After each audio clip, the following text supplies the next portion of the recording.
Olá pessoal, sejam bem-vindos ao TVC Channel. Há praticamente um ano atrás, tá, na sexta-feira antes do domingo, Dia das Mães, eu realizei uma palestra na universidade para os funcionários da instituição, falando sobre o comportamento maternal, mas de uma perspectiva um pouco diferente da usual, vamos dizer assim, né? Então, por exemplo, hoje é o Dia das Mães. Então, se você ligar na televisão, vai aparecer um monte de emissoras diferentes fazendo programas sobre comportamento maternal. Aí quem que eles vão entrevistar? Eles vão entrevistar mães, perguntar como é ser mãe. Aí as mães explicam que é um amor incondicional, que é um amor que não dá para explicar, que, enfim, né, o discurso o discurso maternal, ele vai geralmente nessa linha, tá? Aí chama um psicólogo ou chama um psiquiatra, aí o psicólogo fala praticamente a mesma coisa que a mãe falou, tá? Do comportamento maternal, que é um estado de humor, de amor sublime e uma série de outras coisas, tá? E essa minha palestra ela foi pouco usual porque eu abordei o comportamento maternal dentro de uma perspectiva científica. Por quê? Porque eu estava fazendo numa universidade. Tá? Então o meu objetivo era aliar as evidências científicas, que é uma característica própria da academia, né, com uma questão popular, que é o Dia das Mães. Tá? Então eu tratei o comportamento maternal dentro da perspectiva da neurobiologia, dentro da perspectiva da psicologia evolucionista e dentro da ciência cognitiva. Tá? Na época essa palestra não foi filmada, tá? Mas como hoje é o Dia das Mães, eu queria fazer um vídeo apresentando as principais evidências e algumas atualizações que eu acabei fazendo sobre o comportamento maternal. Tá? Então eu estou fazendo esse vídeo com base naqueles slides. Eu vou dar uma olhadinha aqui nos slides aqui enquanto eu estou falando com vocês, para que isso fique registrado e até as pessoas tenham conhecimento de que o comportamento maternal não é só aquela parte fantasiosa que as mães e alguns profissionais vão falar na televisão. O comportamento maternal demanda uma série de estudos científicos sérios e controlados que buscam explicar esse amor que no senso comum é inexplicável. Tá? Bom, antes de começar, provavelmente falando sobre comportamento maternal, eu quero deixar bem claro uma questão, ilustrando com minha história como estudante. Tá? Eu sou psicólogo e durante a graduação eu acabei me interessando muito pela parte da neurociência, pela parte da psicologia evolucionista, tá? Que no Brasil é pouco difundida, tá? Mas tem um grande peso a nível internacional. E durante as aulas, né, da graduação, ali a partir do terceiro ano, que eu comecei a me inteirar mais sobre esse assunto, eu acabava comentando sobre isso com os alunos, enfim, né? E tinha uma professora, tá, que eu não vou dizer nome, né, de professora, mas tinha uma professora que depois que acabou surgindo uma discussão lá sobre comportamento maternal, enfim, eu acabei me manifestando. Aí essa professora no final da aula, né, me chamou e disse assim, você fica falando sobre essa questão de evolução, que visa reprodução, enfim, mas e eu que não quero ser mãe e não tenho filho? Tá? Então isso não é uma prova de que a análise evolucionista do comportamento está errada, porque a princípio todas as mães deveriam querer filhos. Na época eu dei uma resposta bem rápida, porque já estava no final da aula, já também queria ir embora. Mas o que acontece isso acontece, muitas pessoas acabam criticando a lógica biológica de uma série de comportamentos com base em exceções. Tá? A psicologia evolucionista, como muitas abordagens pautadas em biologia, enfim, em ciência experimental, ela sempre vai tratar de médias. Quando é feita uma conclusão, tá? Você está sempre concluindo com base em média, nunca aquela conclusão é absoluta, tá? Então, a partir da média vão começar a ter os desvios padrões, tá? Então, por exemplo, assim, o que a gente pode dizer e afirmar com certeza é que a grande maioria das mulheres, uma maioria significativa das mulheres, sim, querem ser mães e acabam sendo mães, tá? Mas isso não quer dizer que todas as mulheres querem ser mães ou todas as mulheres vão ser mães. Existem mulheres que não podem ser mães devido a algum problema, problema que não consegue levar a gravidez adiante, e existem mulheres que realmente não querem ter filhos, tá? Da mesma forma, por exemplo, né, que a gente pode dizer que a grande maioria das mulheres tendem a selecionar como parceiros, tá, homens que têm uma altura significativamente superior à dela. Tá? Então, geralmente, quando você vai observar casais, os homens são mais altos do que as mulheres. Tá? Só que tem mulheres que preferem se relacionar com homens que têm uma estatura ou igual ou abaixo delas. Tá? Só que, se a gente analisar a média da população, em diferentes contextos, em diferentes sociedades, você vai achar que a grande maioria prefere homens mais altos, mas não todas. Tá? Então isso tem que ficar bem claro, essa diferença entre média e desvio padrão. Tá? Isso também está permeado por uma questão chamada falácia naturalista. Tá? O que é a falácia naturalista? A falácia é um argumento ilógico que as pessoas utilizam. Existem vários tipos de falácias, tá? Mas a falácia naturalista ela existe já desde 1903, com um filósofo chamado George Moore, e ele escreveu um livro, Principia Ética, falando sobre essa questão, só que a grande maioria das pessoas desconhece. Tá? O que diz a falácia naturalista? A falácia naturalista diz que você nunca deve confundir uma explicação científica com uma justificativa moral. Ou seja, você não pode transformar aquilo que a ciência diz que naquilo que deve ser. O salto do para o deve ser, você está cometendo, ao você fazer esse salto do para o deve ser, você está cometendo uma falácia naturalista. Tá? Então, o que acontece? As mulheres, a grande maioria das mulheres são mães e querem ser mães, mas não quer dizer, isso não me habilita a dizer que as mulheres devem ser mães, tá? Mulheres, homens, enfim, criança, adolescente, todos são livres para escolher aquilo que eles querem para a vida deles, tá? Se alguma mulher decide por algumas questões pessoais que não me interessa, tá? Se essas mulheres decidem não engravidar, ótimo, ótimo. Se elas decidem engravidar, ótimo também, tá? Nenhuma decisão nem outra é melhor. Uma decisão não é melhor que outra, tá? As duas decisões precisam ser respeitadas. Então, como a gente está falando, a partir de agora eu vou apresentar alguns resultados. Vocês têm que levar em consideração que esses resultados sempre dizem respeito a médias, não a indivíduos.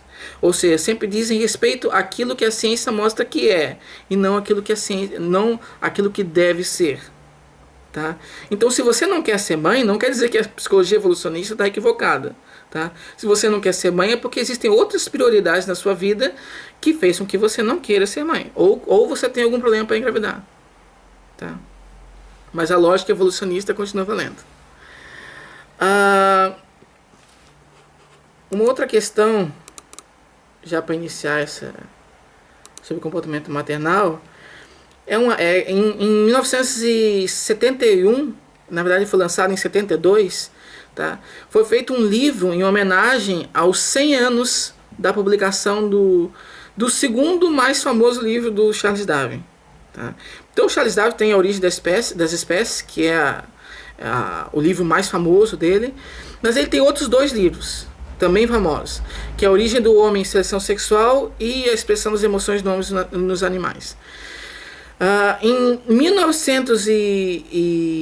Em Em 1871 foi lançado A Origem do Homem e Seleção Sexual, tá? Onde o Darwin introduz o termo seleção sexual, tá? Que ele não havia contemplado antes.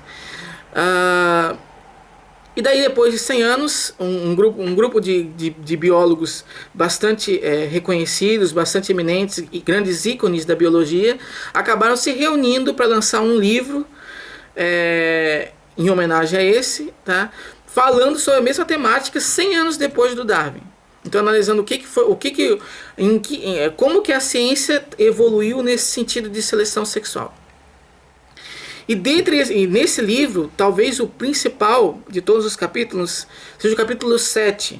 Tá? O capítulo 7 foi publicado por Robert Trivers, que é um grande ícone em biologia evolucionista, em psicologia evolucionista, enfim. Sempre que você fala em evolução, você automaticamente precisa citar alguma coisa do Robert Trivers. Tá?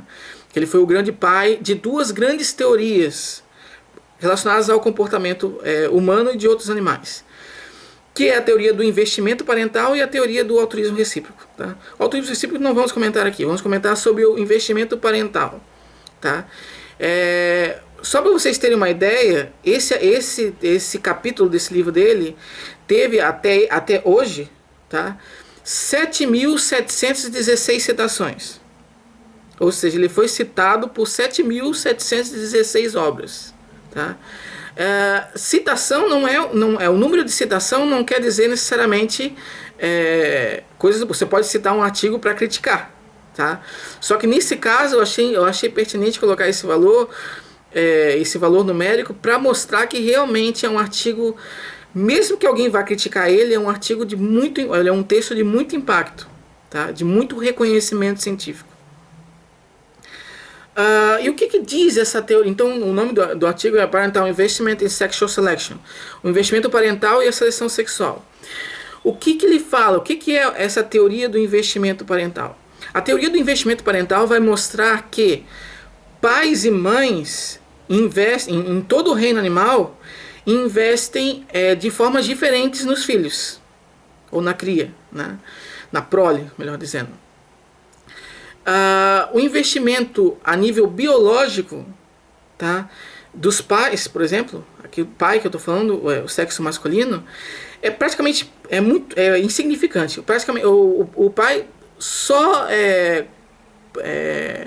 compartilha os espermatozoides, praticamente. Né?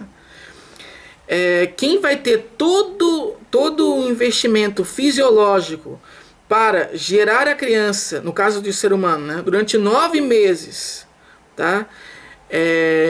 E é uma guerra interna que acontece entre mãe e filho, tá? Que pode gerar algumas doenças, como diabetes, enfim, uma série de outras coisas, durante a gestação, por causa desse conflito entre a sobrevivência da mãe e a sobrevivência da criança, é a mãe. Tá? Então a mãe ela vai investir muito significativamente, de forma muito mais significativa na criança do que o pai. Tá? E este investimento, que é altamente dispendicioso, tá? Durante esses 9 meses e depois, porque todos nós nascemos prematuros, tá? Em comparação com outros animais, por exemplo, você vê a girafa, quando ela nasce, em pouco tempo ela já está andando e já se vira sozinha. Tá? O ser humano não. O ser humano nasce, ele não tem ainda a capacidade de se comunicar verbalmente, ele não tem a capacidade de se manter ereto, ele não tem ainda uma série de capacidades que seriam necessárias para a sobrevivência. Tá? Então, nesse período, o cuidado maternal e o cuidado paternal também são necessários para que o indivíduo que nasceu sobreviva. Tá? Então não são só os 9 meses de gestação, tá? Você tem ainda todo esse período da primeira infância ali. E tem gente que tem esse período para a vida inteira. Tá? Mas aí são outras questões. Geração canguru, que dizem por aí, enfim. Né? Mas são outras questões. O que acontece? Esse investimento a nível fisiológico que a mãe tem durante os 9 meses de gestação, vai gerar nela marcas para a vida inteira. Tá? Quais são algumas dessas marcas? Por exemplo, para cada filho que uma mãe tem, ela diminui 2 anos a expectativa de vida dela. Tá? Isso eu vou colocar as referências embaixo, tá? Tem muitas referências apontando para isso aí. No caso dos pais, filhas, tá? Tendem a aumentar a expectativa de vida dos pais, dos homens. Tá? Mas para as mulheres, para as mães, tanto filhas quanto filhos, diminui a expectativa de vida em 2 anos. Tem um artigo específico que fala sobre essa questão. As mães também vão apresentar déficit de memória e déficit na velocidade de processamento das informações. Tá? Então, ser mãe é sim um estado de graça, mas tem muitas desvantagens também, em comparação às mulheres que não são mães. Tá? Inclusive, tem alguns artigos que fazem relação com grandes escritoras, tá? Que tem uma capacidade criativa, uma capacidade de memorização, de processamento, de flexibilidade mental e processamento de informações muito rápida e são escritoras que não tiveram filhos. Ou artistas que não tiveram filhos. Então, claro que tem muitas variáveis que tem que levar em consideração, mas uma das variáveis que talvez tenha fomentado esse destaque dessas mulheres em áreas artísticas e científicas é o fato dela não ter tido filhos. Tá? Então, essa é uma questão relevante. Outra coisa é qual então a teoria do investimento parental vai dizer isso, tá? Que as mulheres elas investem mais recursos fisiológicos na criança do que os pais. Tá? Por isso que as mulheres tendem a selecionar homens que tenham maior status, maior poder, porque o status e o poder quase sempre está correlacionado com características ou capacidade financeira, características econômicas. Então, se um homem tem características econômicas capazes de, pelo menos, fornecer o suporte econômico para que a mãe, ou financeiro, para que a mãe consiga gestar essa criança com qualidade, tá? Esse é um parceiro mais ideal. Tá? Novamente, não quer dizer que as mulheres sempre vão selecionar dessa forma. Estamos falando de média. Tá? David Buss, que é um grande psicólogo evolucionista, chegou nessas conclusões. Em pesquisa com 37 culturas, depois foi feito outras em 68, enfim, é uma coisa bastante estabelecida já na ciência. Uma outra questão para se considerar é por que o Dia das Mães tem um apelo tão mais significativo do que o Dia dos Pais. Tá? Quer dizer que não tem comportamento paternal, o comportamento paternal não tem uma base natural? Tem. Tá? Existem muitas investigações. Muitas não. Existem algumas investigações mostrando as bases neurofisiológicas, inclusive, do comportamento paternal. Mas a maioria das investigações acerca do comportamento maternal. Uma das principais razões disso é que a maternidade ela é sempre certa. Tá? A mãe sempre está certa de que aquele filho é dela. Os pais, a paternidade ela é incerta. Tá? Tem uma série de questões envolvidas aí, inclusive o semblante das crianças, até os 3 anos de idade, a criança tende a aparecer mais com o pai, para que o pai consiga, o pai tenha uma maior possibilidade de uma maior certeza daquela paternidade, e com isso ele investe mais recursos na criança, em comparação àqueles que não se parecem. Por isso que geralmente nasce e tem a cara do pai, né? Enfim, a natureza acabou selecionando uma série de pistas que fazem com que os pais consigam ter uma maior certeza de que aquela criança é deles, tá? Mas a certeza absoluta nunca se tem, tá? A não ser hoje, porque tem que levar em consideração que a nossa evolução, toda a evolução, ela acontece a passos muito ela acontece a nível molecular. Se ela acontece a nível molecular, nível gênico, ah, ela leva muito tempo para se estabelecer aquela adaptação, para virar polo genético, para aquela população toda compartilha aqueles genes, e enfim, aí se torna uma característica da espécie, né? Então a evolução caminha de forma muito lenta. O exame de DNA existe há poucas décadas. Não tem nem a menor possibilidade de o fato de ter teste de DNA reduzir essa incerteza paterna. Tá? Talvez daqui a alguns 1000 anos você consiga ter alguma questão.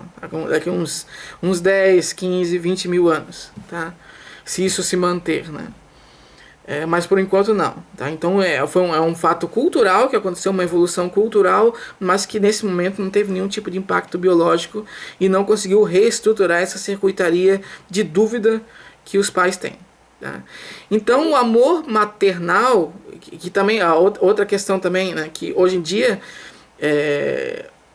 as mães têm filhos em maternidades, né? A maioria, né, das mães tem filhos em maternidade, hospitais, e tem milhares, centenas de mães tendo filhos ao mesmo tempo. E acontece troca de bebê. Né? Então, às vezes você vê, inclusive na televisão, na mídia em geral, falando bastante sobre essa questão de trocas de bebês. Né? Isso também é um fator muito novo na espécie humana. Tá? A gente tem que lembrar que a maioria da nossa trajetória evolucionária foi como caçador-coletor na savana africana. E nesse método de caçador-coletor savana africana, você tinha filho ali sozinho, ou então com a ajuda de algum companheiro, alguma coisa assim. Então você sabia exatamente que aquele filho era seu. O filho não ficava num galpão junto com outras tantas crianças, né, identificada por uma correntinha no braço, alguma coisa assim. Então, que pode ser um método de enganar. Né? Então, até a maternidade hoje em dia está ficando um pouco incerta. Tá? Mas ainda assim, essa certeza, essa natureza de ter a certeza da maternidade está presente em todas as mães. Tá?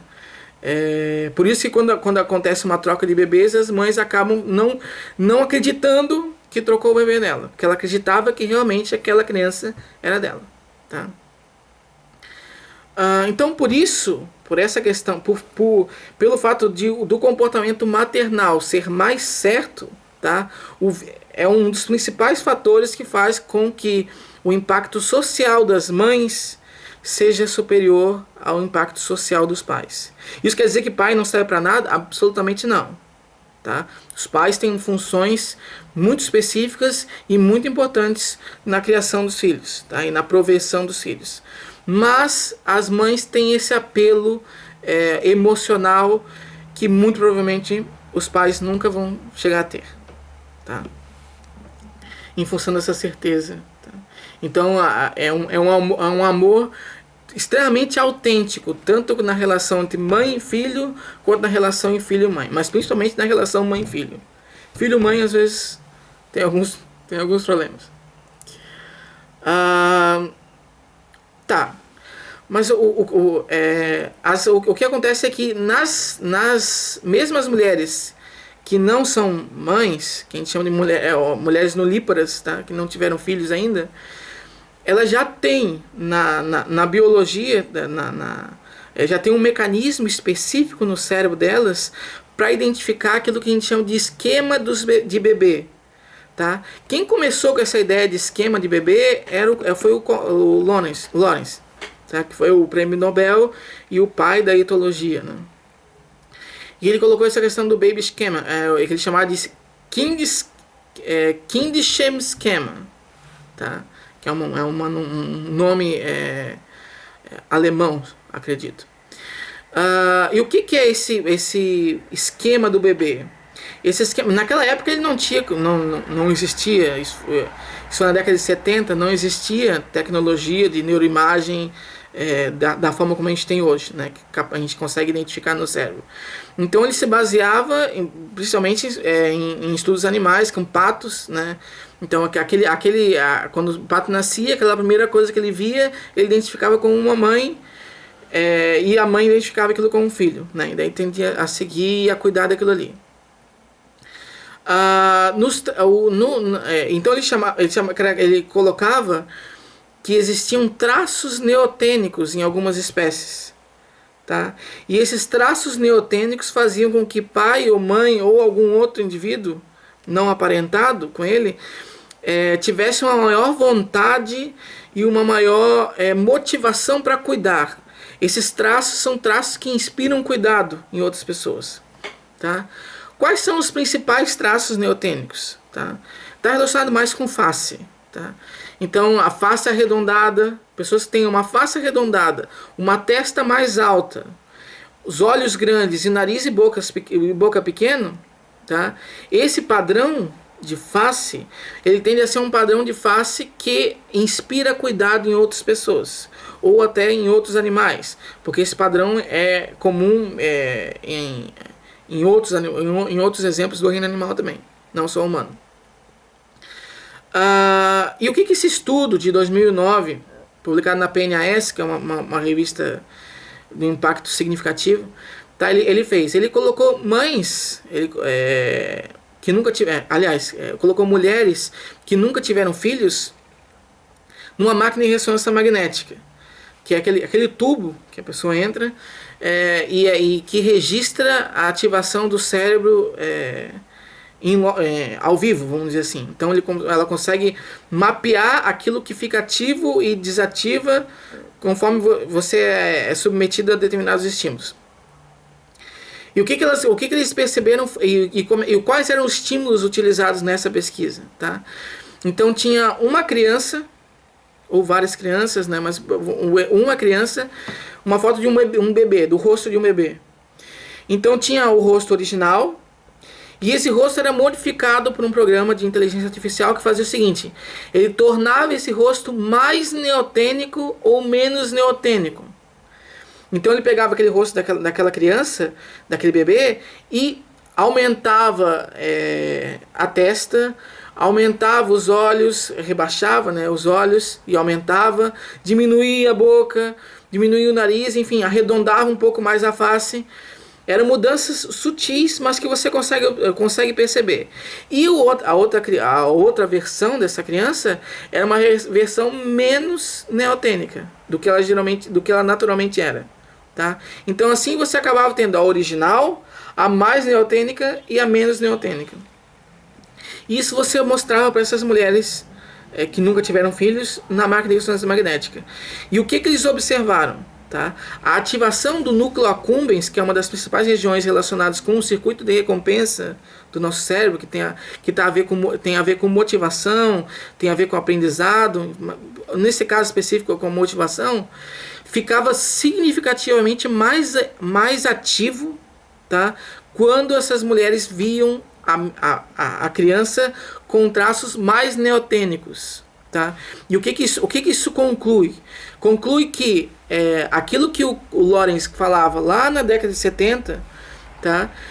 Hoje em dia a neurociência bateu o martelo, tá? E mostrou que realmente existe um mecanismo, um funcionamento específico do nosso cérebro para reagir a padrões faciais neotênicos.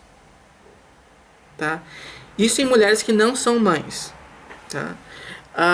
Ainda não foi feito estudo com homens, tá? Muito provavelmente eles também vão ter, mas eu estou especulando, tá?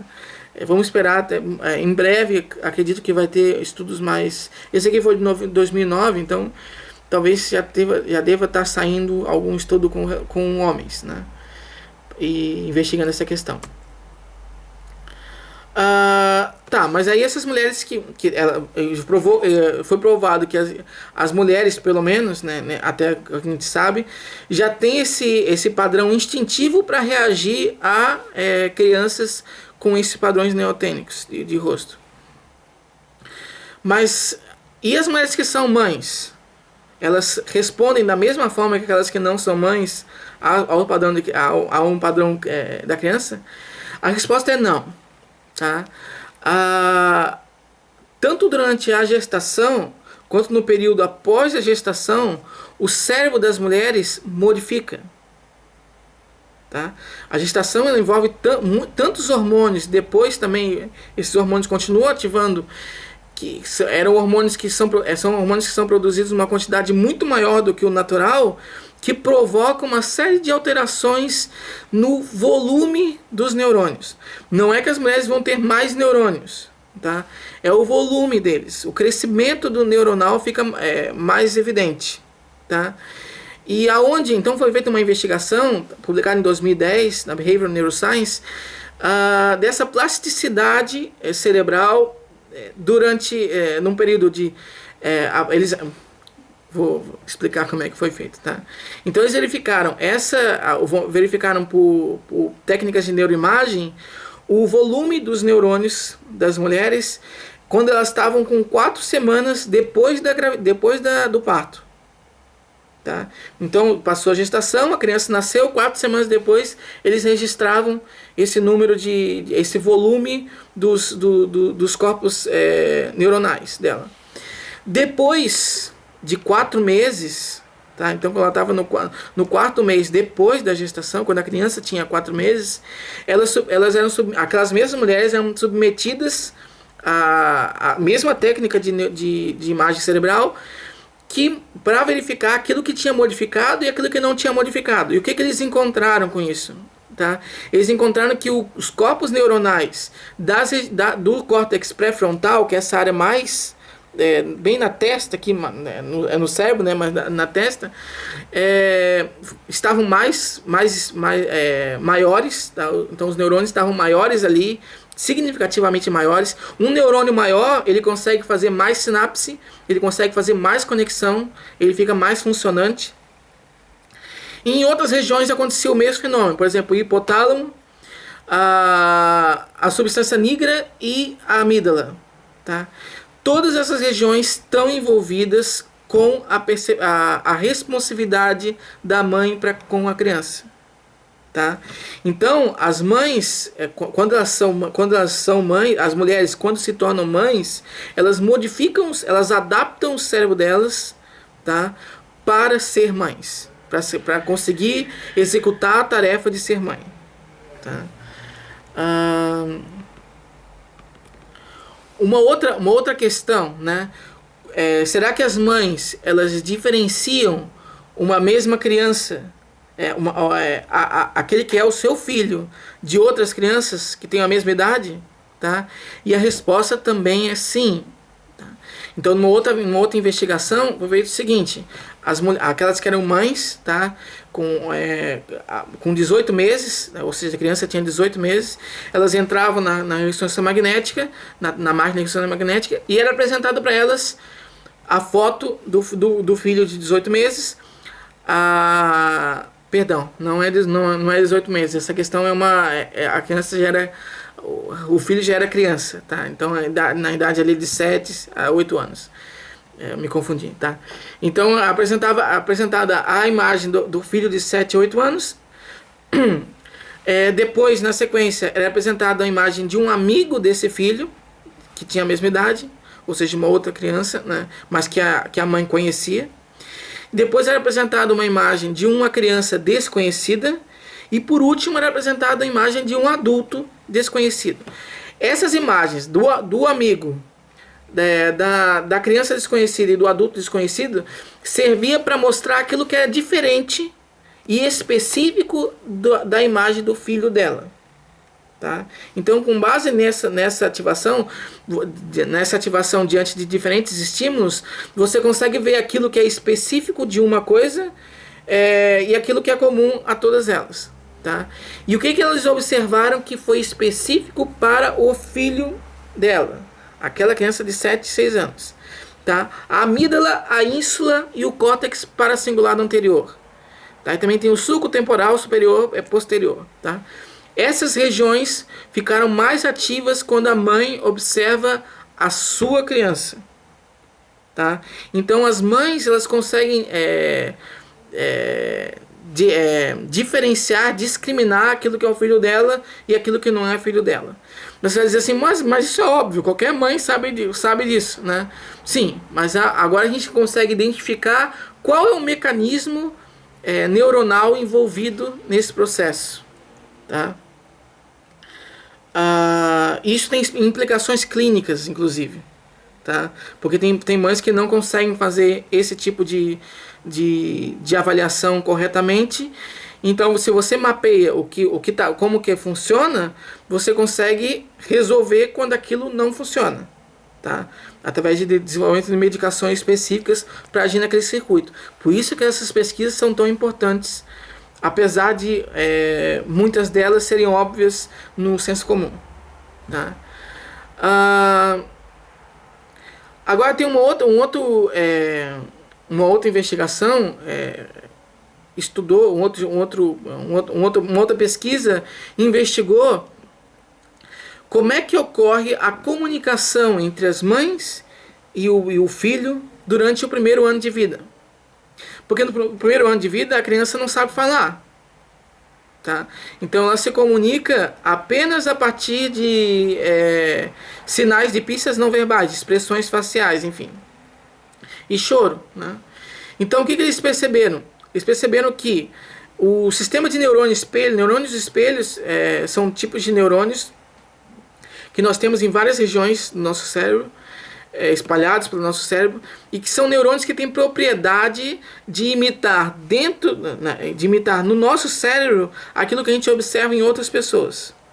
Tá? Então, o neurônio espelho o sistema de neurônios espelho é uma das bases da nossa empatia, né? Da nossa capacidade de nos colocar no lugar dos outros. Tá? Porque a gente consegue entender dentro da nossa cabeça o que a outra pessoa está pensando. Então, os neurônios espelhos ficavam mais ativos, a ínsula e a amígdala ficavam mais ativa quando as mães interpretavam sinais não verbais dos filhos dela, específico dela. Então, quando a criança que era dela apresentava uma expressão de medo, de raiva, de alegria, alguma coisa assim, esse sistema ficava bem mais ativo do que quando outras crianças apresentavam essas mesmas expressões, tá? E uma coisa interessante é que o sorriso ele ativava regiões límbicas. O sistema límbico é responsável pelo processamento das emoções, tá? Então, o sorriso de uma criança, de um filho para a mãe, ele representa uma emoção positiva, tá? Porque o sorriso tem uma função evolutiva de dizer que está tudo bem, tá? Essa até é um tema para uma outra questão, discutir melhor essa questão do sorriso, mas resumidamente a função adaptativa do sorriso é informar para outros indivíduos que está tudo bem, tá? Então é natural que as mães fiquem contentes, elas ativem emoções positivas diante disso. Então o sistema límbico fica mais ativo quando o bebê dela expressa emoções positivas como alegria. Só que quando o bebê expressa emoções ambíguas ou negativas, o padrão de ativação neural é diferente, tá? Então ela já tende a ativar mais áreas motoras. Pense o seguinte, se a criança está apresentando um mal-estar, alguma coisa, ela vai manifestar emoções negativas. Com base nisso, a mãe precisa ter agilidade psicomotora para resolver o problema ou então encaminhar aquela criança para algum lugar, levar para o hospital, enfim, né? Então, diante de uma emoção negativa, as mães já ficam com esse sobressalto motor, tá? Com esse gatilho motor para resolver aquele problema ali. Então não é tão ativado o sistema límbico. Tá? Esse foi um artigo na Cerebrocortex, também é uma revista interessante, publicada em 2009, tá? Que analisou essa comunicação. E uma das principais que não poderia deixar de comentar, né, características do comportamento maternal é a produção de um neurohormônio, uma liberação mais significativa de um neurohormônio chamado ocitocina. Tá? Esse hormônio ele tem uma série de relações com o comportamento social, tanto em homens quanto em mulheres. Tá? Ele é produzido e liberado diante de estímulos diferentes entre os sexos, em questão de intensidade, né? Mas sempre que a gente está falando de relações sociais, vai estar relacionado à ocitocina. Tá? É a base, por exemplo, da empatia. Tá? A base química da empatia é a ocitocina. Claro que tem outros neurotransmissores envolvidos, mas a principal é a ocitocina. E por que nas mães a ocitocina é tão importante? Porque a ocitocina ela não só é produzida durante o parto, tá? Quanto também depois, durante a amamentação, quando o bebê faz a sucção do leite materno, essa sucção envia uma resposta para o cérebro, que o cérebro libera a ocitocina. Tá? E o que a ocitocina vai fazer a nível comportamental nas mulheres? Tá? Ela vai fazer com que as mães tenham aquela vocalização suave com a criança. Ah, meu filhinho. Esse tipo de comportamento maternal e paternal também, e de outras pessoas, enfim, ele está relacionado com a produção de ocitocina. Tá? Outra coisa, vai ter expressão de um afeto positivo. Tá? Então, geralmente, as mães, a gente vai ver que elas vão apresentar um padrão de agressividade também, mas, na grande maioria das vezes, elas têm um afeto positivo. Elas tendem a estar bem com a vida. Tá? Se não estão, existem casos de depressão pós-parto, existe uma série de outros, mas a gente está falando, em média, aquilo que faz parte da natureza humana, mais significativa, né? Então, em média. E na média, as mulheres, quando elas são mães, elas têm, nesse período inicial, um afeto bem positivo. E o toque afetuoso também, aquele toque carinhoso, também da mãe com relação à criança, está diretamente relacionado com a produção de ocitocina. Tá? Então, ocitocina é aquele hormônio que faz a ligação entre as pessoas. Tá? Seja qualquer tipo de pessoa, mas no comportamento maternal ela é talvez mais significativa e ela é responsável por fazer essa ligação entre mãe e criança. Tá? Isso foi na Neuropsychopharmacology de 2009, que foi publicado essa relação entre a ocitocina e o cuidado maternal. Tá? Conforme eu falei, todas as referências em ordem que estão sendo apresentadas, eu estou colocando embaixo na descrição do vídeo, para vocês poderem conferir. Existe um grande primatologista, tá? Um biólogo que estuda primatas, né?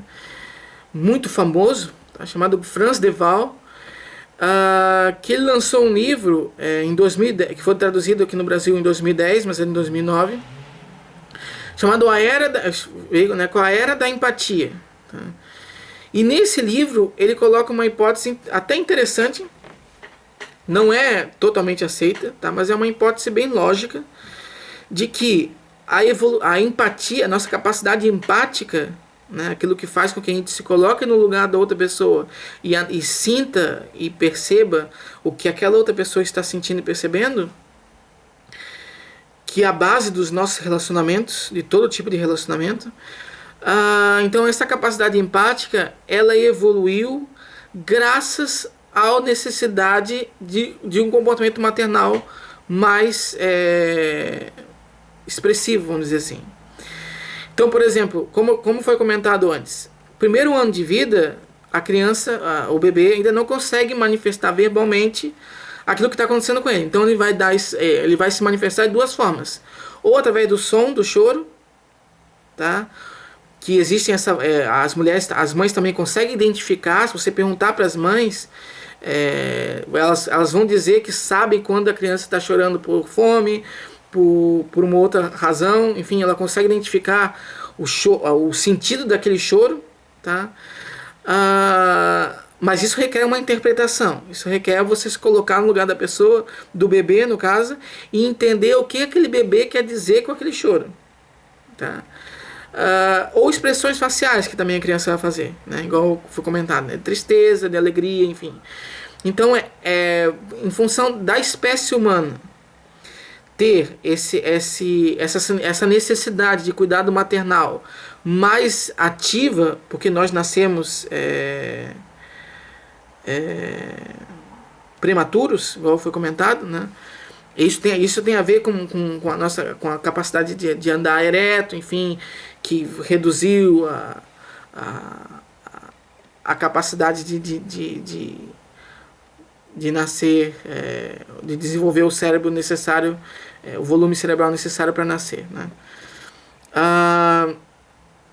Mas então, pelo fato de nós temos uma espécie prematura e que por isso exigimos um cuidado maternal mais intenso depois do nascimento, tá? Então por isso nós desenvolvemos na nossa espécie mães que têm uma maior capacidade empática, mulheres que têm uma maior capacidade empática. Essa talvez seja uma das razões pela qual, em média, as mulheres são mais empáticas do que os homens. Os homens tendem a ser sistemáticos, tá? Quem estudou essa diferença cognitiva entre homens e mulheres nesses padrões de sistematização e empatia é um psicólogo de Cambridge, Simon Baron-Cohen, que é um grande especialista, inclusive em autismo, tem a teoria dele do autismo como cérebro extremamente sistemático. Mas a questão essa necessidade de um comportamento, essa necessidade da empatia para haver uma comunicação mais eficiente entre mãe e prole, tá? Foi necessário que a nossa espécie potencializasse esse sistema de empatia. Então outras espécies que, por exemplo, não têm essa necessidade de cuidar da prole durante muito tempo, elas acabam abandonando rápido e o indivíduo se vira, né? Eles não têm empatia, não têm essa capacidade de se colocar, ou vai ter uma empatia extremamente pueril, tá? Então, e outra questão também é porque a ocitocina faz parte significativa da gestação, da gravidez e do pós-parto, tá? E a ocitocina é a base química da empatia, conforme também eu comentei, tá? Então eles também têm essa associação química entre os dois fenômenos, maternidade e empatia, corrobora essa hipótese. Como eu falei, é uma hipótese bem lógica, mas ainda não é aceita de forma significativa entre os cientistas, tá? Eu vou colocar aqui tanto a referência do livro dele, quanto um videozinho de um trecho de uma entrevista que ele deu, onde ele fala especificamente dessa questão, tá? Para vocês também conferirem. Então, muito provavelmente, as mães não são só responsáveis por a gente nascer, tá? Pelo nosso nascimento. As mães também são responsáveis por você ter nascido e por você estar assistindo esse meu vídeo. Porque se você está assistindo esse meu vídeo, você tem uma capacidade de se comunicar, de se ligar com outras pessoas. No caso, se ligar àquilo que eu estou falando. E a ligação que se estabelece entre nós depende de empatia, tá? Então, você nasceu por causa da sua mãe e você está aqui assistindo isso provavelmente também por causa da sua mãe, tá? Então, conforme eu comentei anteriormente, tem coisas que são óbvias no contexto social, igual eu falei, né? Então, as mães, é claro que sabem diferenciar o filho que é dela do filho que não é dela, né? Então, senão, como ela ia buscar a criança no colégio, sempre ia levar uma criança diferente para casa, né? No entanto, ela sempre leva a mesma. Então, para que estudar isso no cérebro, tá? Porque às vezes esse sistema não funciona direito, tá? No caso aqui foi publicado um artigo em 2012 na SCAN, que é uma revista de psicologia, de neurociência cognitiva e social, que tratou sobre as mães depressivas e qual o impacto das mães depressivas sobre esse funcionamento neural. Eles identificaram o seguinte, que nas mães não depressivas, quando eles viam a imagem do filho delas com 18 meses, aqui sim a questão dos 18 meses, tinha confundido. Então, quando elas viam a imagem, quando elas entravam na ressonância magnética e era apresentada a imagem do filho delas com 18 meses de idade, elas tinham uma ativação muito forte do sistema límbico, do córtex pré-frontal e do sistema de recompensa, sistema de motivação para cuidar, né? Porém, as mães depressivas, quando elas eram apresentadas à imagem dos filhos dela, elas não manifestavam essa... Nossa, tem gente que passa pela rua com esse som infernal. Enfim, as pessoas, as mães depressivas, quando elas eram apresentadas a imagem dos filhos, a foto dos filhos dela com 18 meses de idade, elas não apresentavam essa ativação ou apresentavam essa ativação muito fraca. Tá? Isso quer dizer o quê? Isso quer dizer que quando esse sistema está em déficit, as mães também são pouco responsivas. Mães depressivas têm dificuldade para identificar quando a criança está chorando, identificar a razão do choro da criança, identificar as expressões faciais da criança, do próprio filho. Tá? E isso com certeza vai gerar um impacto negativo no cuidado maternal. Tá? Porque essa identificação, essa relação empática, ela é crucial. Se ela está deficiente, o cuidado vai ser deficiente. Tá? Então a importância de conhecer esse sistema é que quando a gente identifica que ele está disfuncional, é possível, isso aqui foi em 2012, tá? Então é possível você começar a desenvolver medicamentos que vão agir naquele sistema específico do seu cérebro para regular aquilo que está desregulado. E daí você faz com que mães depressivas consigam ter um padrão de cuidado da prole mais adequado, mais adaptativo. Tá? Então por isso que é tão importante essas investigações neurofisiológicas do comportamento maternal. Uma outra questão que acontece, tá, é até interessante, se manifesta muito na idade adulta dos filhos, né, que é o conflito entre mãe e sogra ou mãe e genro. Tá? Mãe e sogra, mãe e genro tendem a competir pelo amor do marido ou, no caso, do filho. Tá? Essa competição ela faz sentido? Tá? Em parte sim, em parte não. Tem o primeiro grande neurocientista que investigou as bases neurais do amor em 2000, tá? Aliás, os dois primeiros, não sei o que são os dois primeiros grandes cientistas é o Andreas Bartel e o Semizek. Tá? Então, eles dois publicaram em 2000 um artigo chamado Neurobases of Love. Tá? E esse artigo foi utilizado por outros tantos pesquisadores, foi replicado, enfim, gerou toda uma linha de pesquisa para identificar as bases neurais do amor. Em 2004, os mesmos dois cientistas se reuniram para identificar as correlações neurais entre o comportamento, entre o amor romântico, que era aquele que ele tinha visto anteriormente, que era o amor entre um homem e uma mulher, né? Pode ser entre um homem e outro homem também, mas no caso deles foi entre homem e mulher, o amor romântico heterossexual.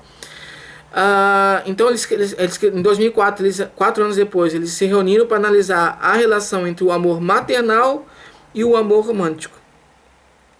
Tá? E eles viram que o quê? Eles viram duas questões. Tá? O amor maternal e o amor romântico compartilham no cérebro muitos sistemas. Tá? Então eles ativam regiões específicas, regiões comuns, aliás, são sobrepostas, né?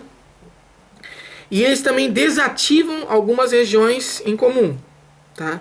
Então, tanto no amor romântico quanto no amor maternal, você reduz a percepção de emoções negativas, ou percepção, não tanto das emoções negativas, mas a percepção das situações negativas e do julgamento moral também. Então, por isso, essa é uma das razões pela qual tanto o amor maternal quanto o amor romântico, ele é belo e ele é cego. Tá? Então, se você observar questão das mães, no caso que a gente está falando, né? Então tem mães que têm filhos que são bandidos, tá? Que mataram várias vezes, enfim, roubaram, fizeram tudo que socialmente não é aceito, tá? E vão presos. E muitas dessas mães, elas continuam acreditando e vão visitar esse filho e levam presente, levam camisa, levam cachecol que fizeram, levam várias coisas, acreditando que aquele filho delas é um filho bom, tá? Por quê? Porque as mães não conseguem... o cérebro maternal, ele meio que embota, ele reduz esse julgamento, essa crítica moral com relação ao filho, tá? Então, geralmente, as mães tendem a achar que o filho é uma coisa que ele não é, tá? Novamente, não são todas as mães que são assim, tá? A gente está falando de média, tá? Só que o amor materno não é o mesmo amor que o amor romântico, tá? Em questões, em relações normais, por exemplo, não se espera que exista interesse sexual de uma mãe para um filho, nem um filho para uma mãe, tá? Só que no amor romântico isso acontece, certo? Então, apesar de o amor romântico e o amor maternal terem regiões semelhantes, neurofisiologicamente falando, são semelhantes, eles também têm suas diferenças, tá? E uma das diferenças, quando a gente está falando de amor maternal, é que no amor maternal, algumas áreas do cérebro responsáveis pelo controle da dor ficam mais ativas, em comparação com o amor romântico, tá?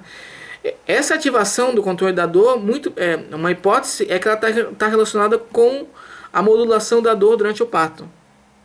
Tá? Para as mulheres poderem suportar a dor do parto, elas já está implícito nelas que elas vão ativar isso aí, esse tipo de padrão. Tá? Agora eu queria comentar com vocês, sair um pouco dessa questão da fisiologia, dos estudos de neuroimagem, para ir para uma questão mais evolucionista. Tá? Tem um artigo que saiu na Neuroscience and Biobehavioral Reviews em 2011, tá? E eu vou destacar desse artigo uma das autoras, que é a Marty Haselton, que é uma grande psicóloga evolucionista. E o artigo identificou o quê? As precauções parentais, tá? Quais são as três principais e as implicações evolucionistas disso, ou seja, a razão pelas quais essas preocupações se manifestam. Então, quais são as três preocupações universais que fazem parte da natureza do comportamento maternal? Tá? Preocupações com relação ao filho, né? Tem a preocupação da doença, tem a preocupação do ataque de pessoas de fora, tá? E tem a preocupação com acidentes, certo? Eu vou explicar melhor essa questão das três preocupações. Então é muito comum em mães você observar que as mães têm preocupação com o filho se envolver em situações com risco de contaminação, de sujeira, com bactérias, enfim, né? Você pode observar isso assistindo televisão. Então, quando vem aquelas propagandas na televisão falando sobre o sabonete que elimina 99,9% das bactérias, dos agentes patógenos, você vê que naquela propaganda só tem mãe. Tá? É a mãe e o filho, ou a mãe e a filha. Tá? Não aparece pai. Por quê? Porque essa preocupação com a contaminação, em média, é uma preocupação eminentemente feminina. As mães faz parte do instinto maternal ter essa preocupação quase que excessiva com o risco de contaminação da criança. Por quê? Porque hoje em dia a gente tem medicina. Tá? Então, se a criança se contamina com algum tipo de agente, você consegue levar ele no médico e resolver o problema. Às vezes não consegue, tem crianças que morrem em função disso, mas a grande maioria você consegue resolver. Agora, lembra que essa medicina evoluída é uma questão de menos de um século, né? Então você lembra que a evolução acontece em passos devagares, em passos lentos. tá? E que na grande maioria, 98% da nossa trajetória enquanto seres humanos, enquanto espécie humana, não tivemos acesso a esse tipo de medicina. Tá? Então, quando a criança era contaminada com alguma coisa, o risco de morte dela era muito alto. Tá? Então, as mães elas têm esse gatilho cognitivo que é ativado diante de situações de risco potencial de contaminação, para evitar que o filho morra. Tá? Uma outra preocupação maternal é com relação ao ataque de estranho, ataque de estrangeiros. Tá? Então, muitas mães contavam a história do velho do saco. Se você me desobedecer, vai vir o velho do saco e vai levar você embora. Né? O velho do saco é uma lenda urbana, vamos dizer assim, só que ele tem uma base natural também. Tá? Durante a nossa evolução, houveram muitos velhos do saco. Tá? Quem eram os velhos do saco? Os velhos do saco eram aqueles que entravam, geralmente durante a guerra, tá? E matavam os homens, muitas vezes estupravam as mulheres e levavam as crianças embora. Tá? Então, o risco de perder uma criança, de perder um filho para outra pessoa, tá? Era muito alto durante a nossa trajetória evolucionista.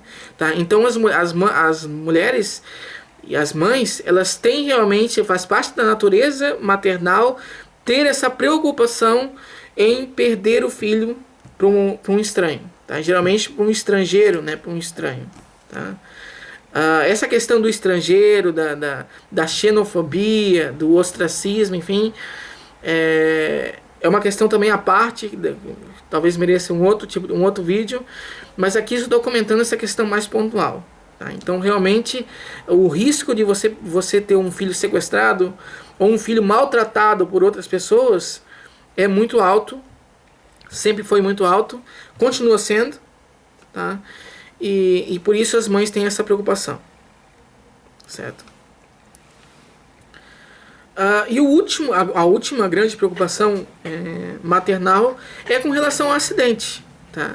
Então, acidentes são sim uma causa de fatalidade, de morte infantil muito alta. Tá? Seja acidente com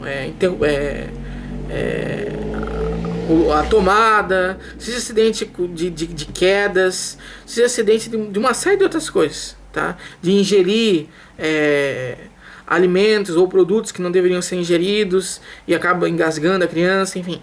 Então, as mães, elas cuidam, elas zelam muito para que o filho não entre em contato com situações potencialmente que tem um risco em potencial de provocar acidentes. Tá? Então, na praia, por exemplo, na praia, quando a maioria das mães levam a criança e elas sempre ficam de olho para saber onde que a criança está. Tá? Então, essa preocupação com ela se acidentar, se afogar, enfim, acabar tendo algum tipo de dano, tá? É uma coisa também muito marcante no comportamento maternal. Pais também têm esse tipo de padrão, tá? Mas como eu falei, até em função da incerteza paterna, né? No caso das mães, essas preocupações, essas 3 preocupações, doença, contaminação e contaminação, ataque de estranhos e risco de acidentes são bem mais significativos, tá? Porque eu tenho que pensar o seguinte, né? A mãe já investiu tanto ali, já perdeu expectativa de vida, já investiu fisiologicamente um monte, já tem um risco de ter contraído uma série de doenças, como diabetes, enfim. Então, depois de ter feito tudo isso, perder a criança é bem complicado. Tá? É claro que esse raciocínio, essa forma de raciocinar lógica, a gente só tem hoje graças às evidências científicas. A maioria das mães não pensa assim. Elas pensam que elas amam os filhos dela e que realmente amam, né? Só que o amor é uma forma de você cuidar, tá? A melhor forma de você cuidar de outra pessoa é você amar ela, tá? Então o amor é uma criação, é um sentimento que o seu cérebro cria com o objetivo de você cuidar daquele indivíduo que tenha, no qual você investiu ou no qual que você tenha um parentesco genético. Tá? No caso do comportamento na relação de mãe e filho, tem as duas coisas, tanto o parentesco genético quanto o investimento em todos os sentidos. Tá? Então o amor de mãe, ele é sim autêntico, só que se você for analisar logicamente, de uma perspectiva evolucionista, você vai perceber que esse amor tem a função de garantir a sobrevivência daquele que é a descendência dos seus genes. Tá? E como é que acontece esse ciclo de preocupação materna? Então, basicamente, as mães elas avaliam a situação, então fazem uma avaliação rápida de uma situação de risco de contaminação, de risco de roubo, de sequestro, de risco de acidente. Elas têm uma seleção de resposta, o que elas podem fazer para evitar aquilo ali, e depois que elas fazem aquilo, elas sentem um alívio. Tá? Então esse padrão de avaliação da situação, seleção de resposta e alívio depois da resposta selecionada, se deu certo, é claro, né? Se não deu certo, aí vem o luto, né? Mas o alívio, na maioria das vezes, a gente espera que dê certo. Então sente essa questão do alívio, ela libera uma série de endorfinas e faz com que ela se sinta melhor. Ela salvou o filho dela de algum risco em potencial. Tem uma outra investigação da revista de psiquiatria da Turquia, da revista turca de psiquiatria, que coloca o caso de mães com TOC. Tá? Então o TOC é um transtorno mental, né? O transtorno obsessivo compulsivo é um transtorno de ansiedade. Tá? Que é relacionado pela presença, a principal característica do TOC é a presença de obsessões, que são pensamentos recorrentes, seguidos de compulsão, tá? Que são rituais que o indivíduo faz na tentativa de reduzir a ansiedade que as obsessões causam. Tá? Então, no caso de um paciente que tem TOC, só para ilustrar, um caso de um paciente que tem TOC de contaminação. Tá? Então ele acha que ele está contaminado, aquilo fica martelando na cabeça dele. Enquanto ele não vai e lava a mão, ou toma banho, enfim, vai depender do grau do TOC, enquanto ele não se higieniza, tá? Que seria o ritual, ou seja, a compulsão, ele não alivia a obsessão dele. Então aquilo vira um ciclo vicioso. Tá? Você tem a obsessão, aí tem a compulsão, para aliviar a obsessão. Aí daqui a pouco já surge outro tipo de obsessão. Aí você tem a compulsão para aliviar a obsessão. O indivíduo acaba ficando escravo dele mesmo, vamos dizer assim. Isso acontece no amor maternal também. Tá? Então tem mães que naquele período inicial, depois do pós-parto, elas acabam desenvolvendo muitas características do transtorno obsessivo compulsivo. Tá? Elas ficam extremamente obsessivas com relação à contaminação ou à verificação da criança, se a criança realmente está lá, o que a criança está fazendo, esse monitoramento da criança fica muito muito forte. Tá? Então, uma investigação foi feita que as mães tendem a pensar no bebê durante as primeiras semanas de pós-parto 95% do tempo delas. Tá? Então, realmente, é um pensamento obsessivo e focado na criança. Tá? Então, tem que analisar. Existem pacientes que desenvolvem o transtorno obsessivo compulsivo em decorrência da gestação. Da gravidez, aliás. Né? Então, o que o estudo está comentando aqui é um toque natural, vamos dizer assim. Aliás, nem seria um toque, né? Seriam características obsessivas e compulsivas naturais pela qual a grande maioria das mães passam. Mas existem aquelas mães, os desvio padrão, que elas não têm essa característica natural. Elas se mantêm nesse padrão obsessivo compulsivo durante um tempo desproporcionalmente longo, tá? Aí a gente pode falar numa mãe que passou a desenvolver um transtorno obsessivo compulsivo, tá? Que vai ter impactos funcionais e impactos sociais e que precisa de tratamento, tá? Mas eu quero dizer que características obsessivas e compulsivas fazem parte do comportamento maternal normal. Quando aquilo fica muito exacerbado e dura muito tempo, aí a gente já está falando de uma questão que não é normal.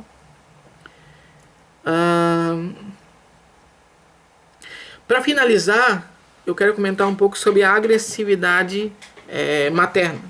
Tá? A agressividade materna é observada em muitos exemplos do reino animal. Tá? Então, gatos, gatas, cachorras, enfim, outros tipos de animais, quando eles estão amamentando a prole, se você chega perto, eles tendem a reagir com agressividade. Tá? Por que isso acontece? Tá? Essa investigação. Será que isso acontece com seres humanos também? A resposta é sim. Tá? E essa investigação ela é bem recente. Tá? Em 2010, esses mesmos autores publicaram um banner no encontro anual de psicologia evolucionista, e no ano seguinte, em 2011, eles publicaram o artigo deles na Psychological Science, que é uma das maiores revistas de psicologia que a gente tem, né, na atualidade. Tá? Então, o artigo ele analisou essa defesa maternal em humanos. Tá? Qual é a hipótese? Né? O que eles chegaram de conclusão? Eles verificaram o seguinte, que essa agressividade maternal, essa defesa da mãe com relação à prole, né, de agredir quem ameace, de alguma forma agredir, ou quem ela interpreta que está ameaçando com agressão a criança, é 2 vezes maior nas mães que amamentam do que nas mães que não amamentam, ou então naquelas que não são mães, e que têm a mesma idade. Tá?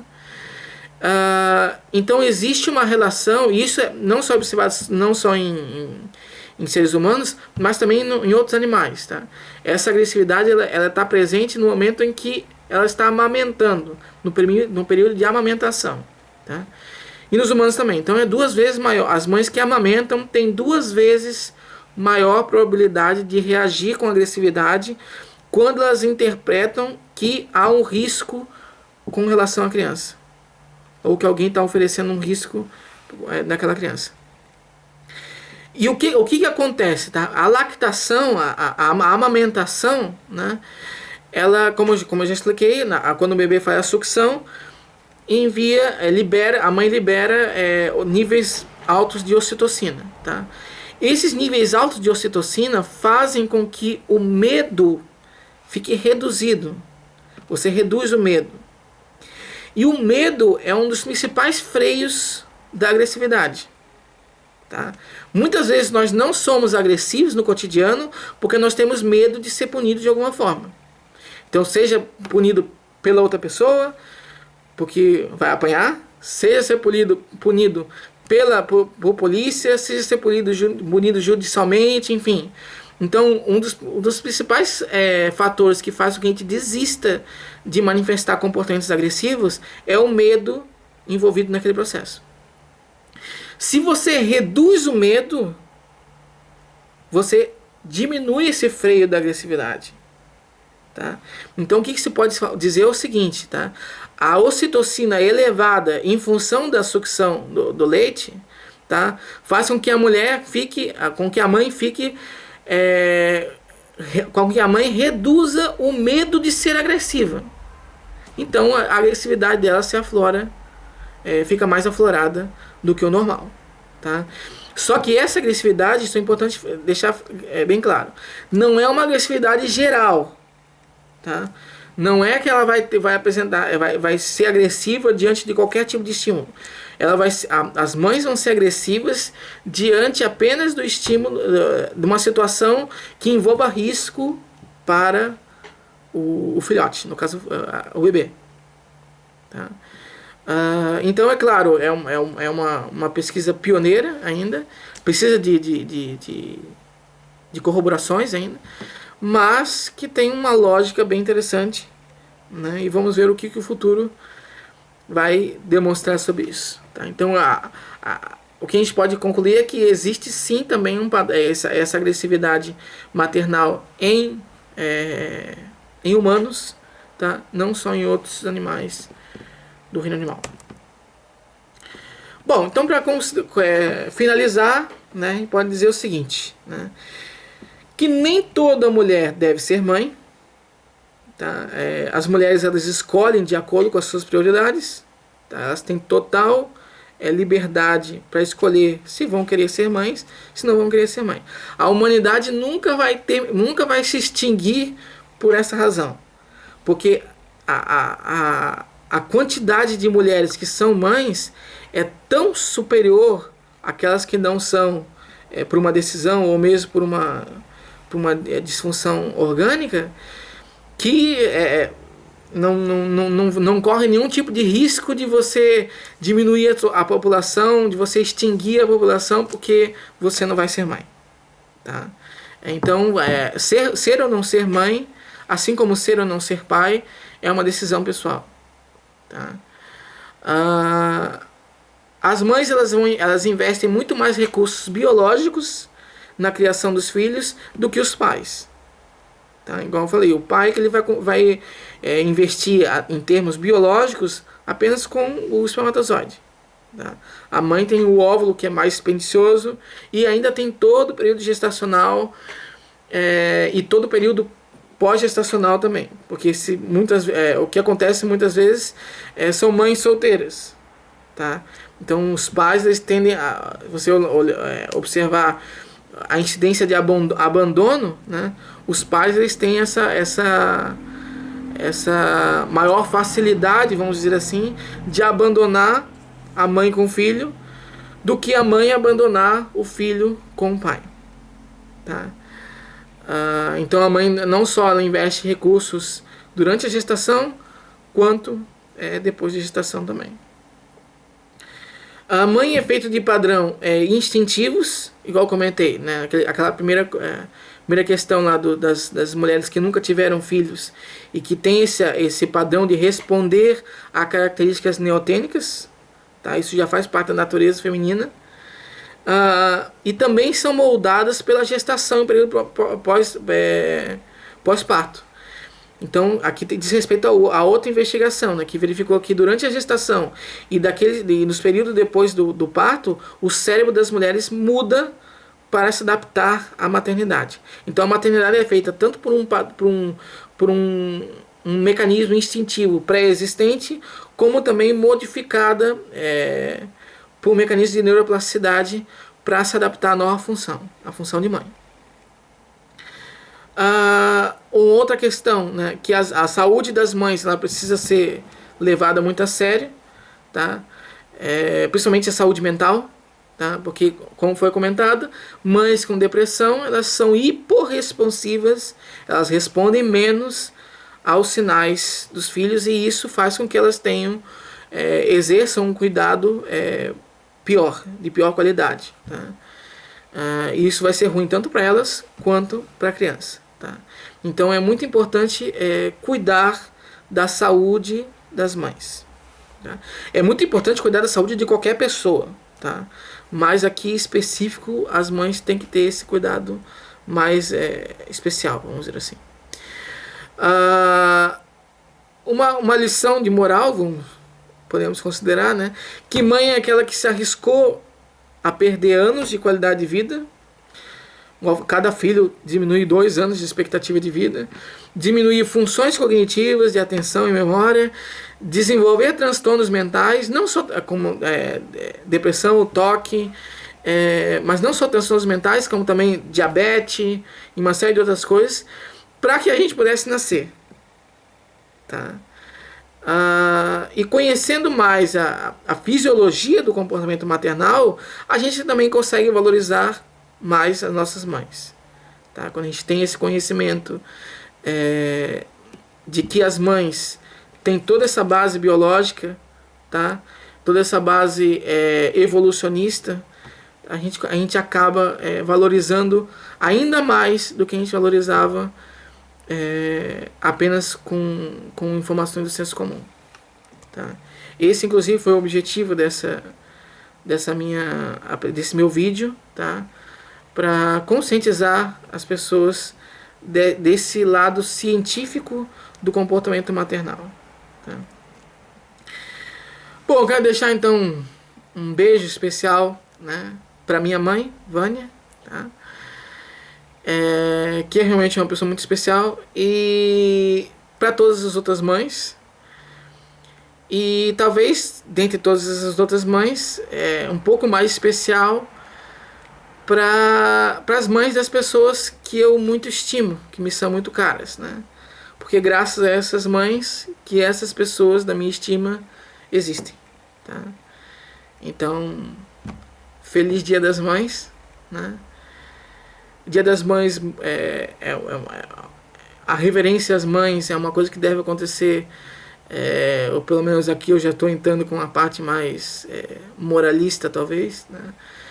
Mas eu acredito que essa reverência às mães deva ser uma constante, tá? Mas é claro que as pessoas reclamam, né, que o Dia das Mães é um dia comercial, não sei o quê.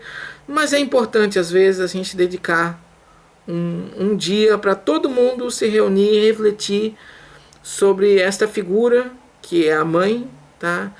Que ela tem muitas importâncias, além do fato de ter nos gestado, de ter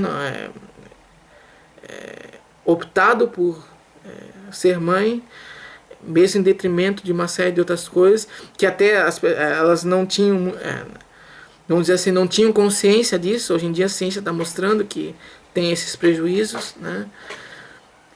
Mas enfim, um feliz Dia das Mães para todos vocês, tá? Quero agradecer por vocês terem assistido esse vídeo até o final. Dizer que comentem esse vídeo, porque é importante eu ter esse feedback de vocês. Avaliem esse vídeo também. E sigam o canal do TVC Channel News para ter acesso mais rápido às novas atualizações que serão colocadas muito em breve, tá? Qualquer dúvida, vocês podem entrar em contato comigo pelo e-mail que eu estou colocando aqui na descrição do vídeo, por FromSpring também, e outras formas de contato que eu vou listar. E só refrisando que as referências utilizadas nesse meu vídeo também estão sendo listadas aqui embaixo, na ordem que elas foram apresentadas, para que vocês possam conferir e acabar adquirindo novos conhecimentos, porque é claro que eu tive que fazer um filtro, não comentei exatamente todas as conclusões de todos os artigos, né? Senão vai ficar um vídeo muito longo, né? Então lá vocês vão conseguir encontrar explicações mais específicas para questões mais específicas, tá? Eu espero que vocês tenham gostado e até a próxima. Muito obrigado.